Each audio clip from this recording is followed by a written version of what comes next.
अस्सलाम वालेकुम एस्पायरेंट्स। आज हमारा टॉपिक सोशोलॉजी में टॉपिक नंबर 4 है सोशल इंटरेक्शंस।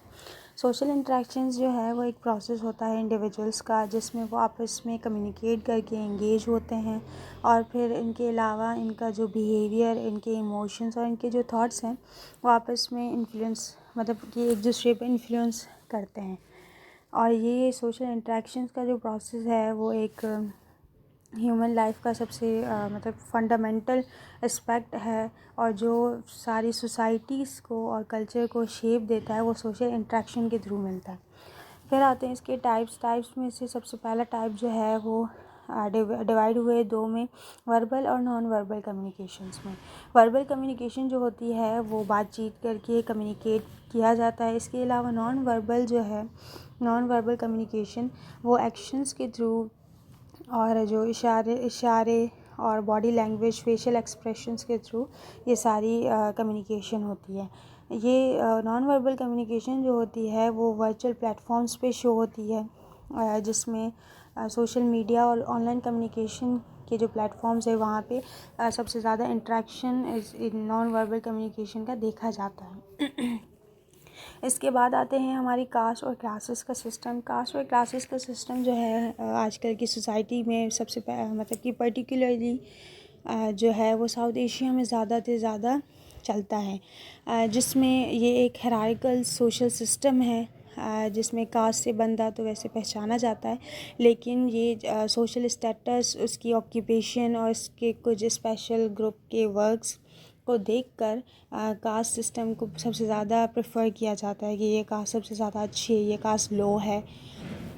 तो ये पर्टिकुलरली साउथ एशिया में ही ज़्यादा इसको फोकस किया जाता है, लेकिन दूसरे जो साइड्स हैं उसमें इतना ज़्यादा कास्ट पे फोकस नहीं होता।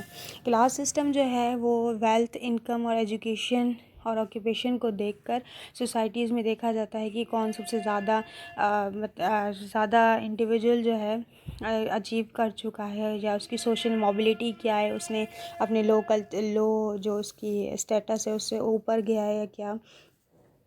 तो ये क्लास और कास्ट का जो सिस्टम है वो यहाँ पे ज़्यादा नोट किया जाता है सोसाइटीज़ में।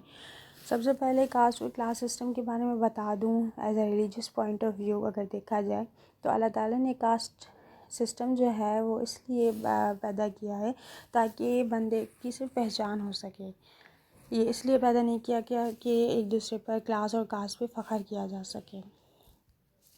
इसके बाद है forms of social classes. Social classes की जो है वो 4 फॉर्म्स हैं, जिसमें सबसे पहले जो है वो अपर क्लास आती है, फिर आती है मिडिल क्लास, फिर है वर्किंग क्लास और लोअर क्लास। अपर क्लास में जो है सबसे ज़्यादा टॉप पर जो अमीर होते हैं, जिसमें इकॉनमी और वेल्थ सारी उनकी सबसे ज़्यादा टॉप पे होती है, वो अपर क्लास कहलाती है। मिडिल क्लास जो होती है वो अपनी अर्निंग करके जो मतलब कि अपने ज़रूरियात पूरी करती है और ऐश व इशरत ज़्यादा नहीं करती, तो वो मिडिल क्लास कहलाती है। वर्किंग क्लास जो होती है वो लेबर क्लास होती है, जो मज़दूर ये अपना मतलब पेट भरने के लिए जो दिहाड़ी पे काम करते हैं। फिर है लोअर क्लास, जो बहुत ज़्यादा पोवर्टी, इन्फ्लेशन, इन चीज़ों का शिकार होती है और वो एक टाइम का खाना भी सही से नहीं खा पाती। फिर है सोशल मोबिलिटी। सोशल मोबिलिटी जो है वो स्पेसिफ़िकली अगर कोई पॉवर्टी मतलब कि लोअर क्लास का है, उसने अपनी अपर वर्किंग क्लास से फिर अपर क्लास में एजुकेशन, कैरियर सक्सेस और अपनी इनकम के ज़रिए अपनी क्लास चेंज की, तो उसको हम सोशल मोबिलिटी कहते हैं। फिर आता है हमारा feudal system in Pakistan. Pakistan में फ्यूडल सिस्टम जो है ख़ास तौर पे रूरल एरियाज़ में ज़्यादा चलता है, जिसमें इकोनॉमिक स्ट्रक्चर और सोशल पावर, लैंड और वेल्थ के हिसाब से जो बंदा सबसे ज़्यादा एलीट क्लास का होगा रूरल एरियाज़ में, उसको फ्यूडल्स या वडेरास कहा जाता है उन लैंडलॉर्ड्स को। तो उनके पास क्या होता है, सबसे पहले उनके पास लैंड ओनरशिप होती है और पावर होता है।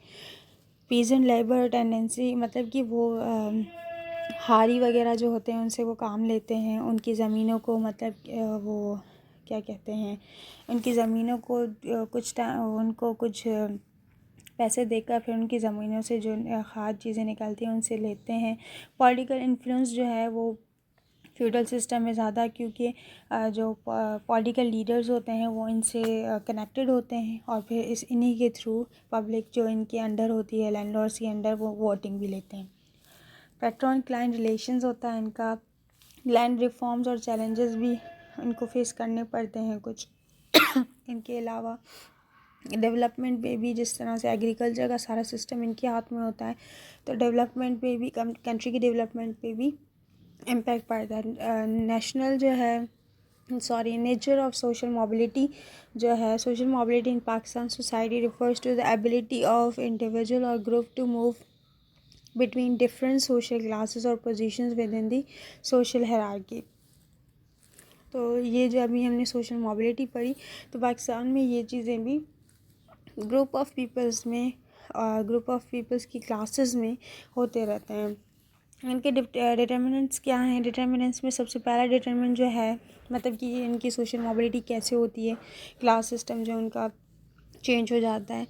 सबसे पहले एजुकेशन से, फिर इकोनॉमिक अपॉर्चुनिटीज़ जो इनको मिलती हैं अगर वो कारोबार या ट्रेड सिस्टम में अच्छे हैं, या फिर एजुकेशन के बाद वो कुछ अर्निंग करना शुरू हो जाते हैं, तो इनकी क्लास ऐसे चेंज होती रहती है। फिर फैमिली बैकग्राउंड अगर किसी का बहुत ज़्यादा अच्छा है, फिर जेंडर और सोशल इनइक्वालिटी, फिर मेरिटोक्रेसी और करप्शन के थ्रू, जैसे कि मतलब बंदे ऐसे बढ़ जाते हैं वेल्थ में।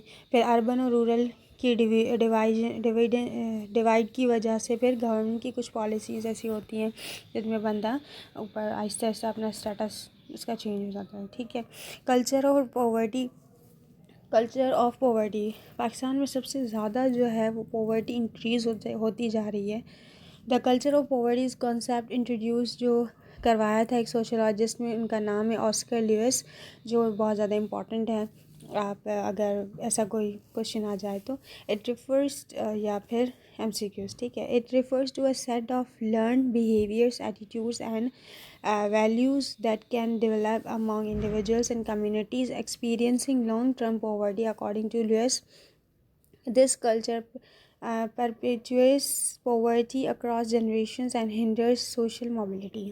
तो ये चीज़ें जो हैं, बिहेवियर्स, एटीट्यूड्स, ये इन चीज़ों को डेवलप करते हैं। अगर हम किसी को कमतर से कमतर समझते जाएंगे तो फिर आहिस्ता आहिस्ता ये चीज़ें भी बढ़ती जाएंगी। कैरेक्टरिस्टिक्स क्या हैं? सबसे पहले लिमिटेड एस्पायरेशंस, फिर प्रेजेंट ओरिएंटेड, और फिर है डिपेंडेंसी, एक दूसरे पर डिपेंड करते रहते हैं कि जो लोअर क्लास है वो अपर क्लास, वर्किंग क्लास पे डिपेंड करती है, फिर अपर मिडिल जो है वो अपर पे डिपेंड करता है। फिर है रेजिग्नेशंस, और फिर है सब कल्चर ऑफ वायलेंस जो है वो सबसे ज़्यादा जो है इसके केसेस भी बढ़ गए हैं। तो ये हमारा टॉपिक जो था एंड हो चुका है। अगर आपको इन सारे टॉपिक्स के हवाले से कोई भी क्वेश्चन हो तो आप हमें कमेंट सेक्शन में कमेंट करें, हम आपको ज़रूर रिप्लाई करेंगे। और अगर if you like our video then like, share and subscribe our channel.